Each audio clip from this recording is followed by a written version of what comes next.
Happiness, a 9-letter word, a noun, in adjective form, happy. There's nothing more to the word.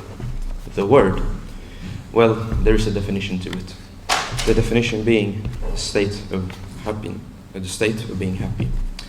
And the definition happy is feeling pleasure and enjoyment because of your life or situation.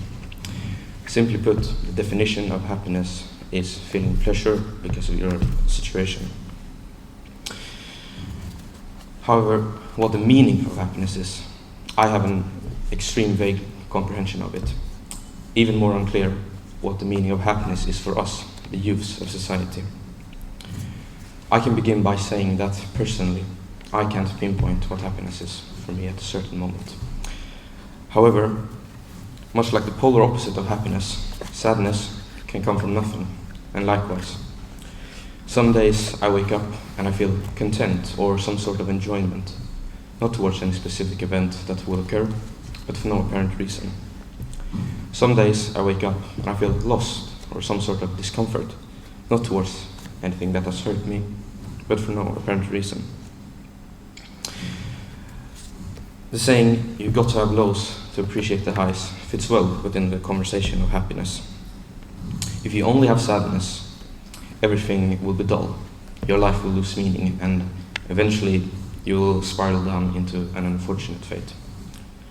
If you only have happiness, you will eventually become numb, develop a resistance to the high, and thus send you onto the same sinking ship as the lone feeling of sadness.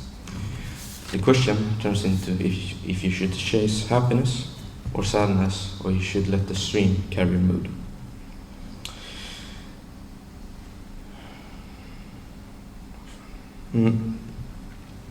Now, when I've had these down hours, down days, and down weeks, finding a source of happiness was extremely hard. I only ended up barely content. But when I've had stints of more than happiness, coming across mood boosters is easier than ever.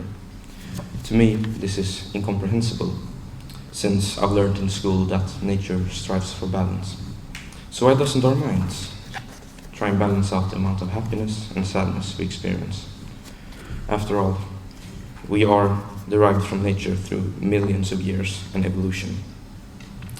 Now, you have most likely come to understand that I cannot explain it, only try my best to paint the surroundings of it.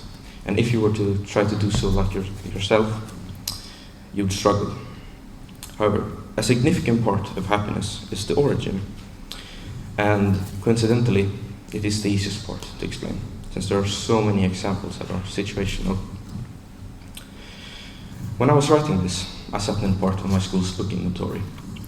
And to a bookworm who has a long, dull day to relax while reading, they will certainly find happiness in a book.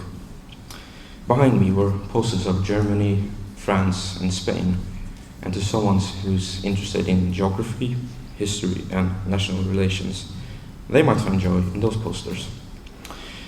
On the background of my laptop was a tab open for YouTube and one for Netflix, and entertainment through videos or films and series can bring both joy and sadness, but can be regulated since you choose what you watch.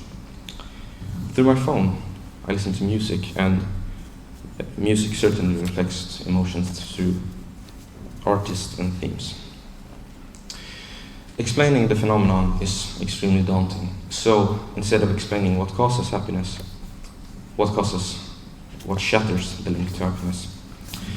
Well, school is very easy to blame for one's unhappiness, and sometimes it is an excuse, and other times it is the root of the problem. We've all heard or seen in fiction that the reason students are unhappy is their parents' pressure into them becoming the perfect student. And the fiction part is why there's a bit of a problem with it. While my experience is not the entire story, I have not came across a classmate or other friend that was unhappy because of their parents' pressure into becoming the perfect student. However, I have come across unhappiness in school due to the schoolwork itself. You might all experience massive tests, tons of assignments, and other projects, and the problem is they strain the pupil. and you cannot take a break from it, since you only fall behind. That was one problem with unhappiness. That was one reason why students may be unhappy. However, another problem is almost larger than life. It is social media. While I did say that social media was a problem, that was not the intention. See, social media was created as a tool and is still widely used as one today. Even so, it is used for bullying in school, along with psychological bullying and physical bullying. It does happen over the internet. However, another unseen problem that causes unhappiness with social media for youths is maybe the influences we watch, interact with, and learn from. Especially on the internet, light is only shown on the most exceptional, the absolute best, the creme de la creme. And the harsh reality is that most of us are mediocre, only a sheep in the herd. And in itself, that is in no way a bad thing. A herd needs many sheep to become a herd. That means that every individual still has incredible value to the group. But when the only ones looked upon are the most athletic, the most beautiful, and the smartest, it makes the everyday Joes feel even less. So, with so many negativity pools that may be tapped into by teenagers, how can we even experience some sort of happiness? Well, I do believe that we can somewhat alter emotions.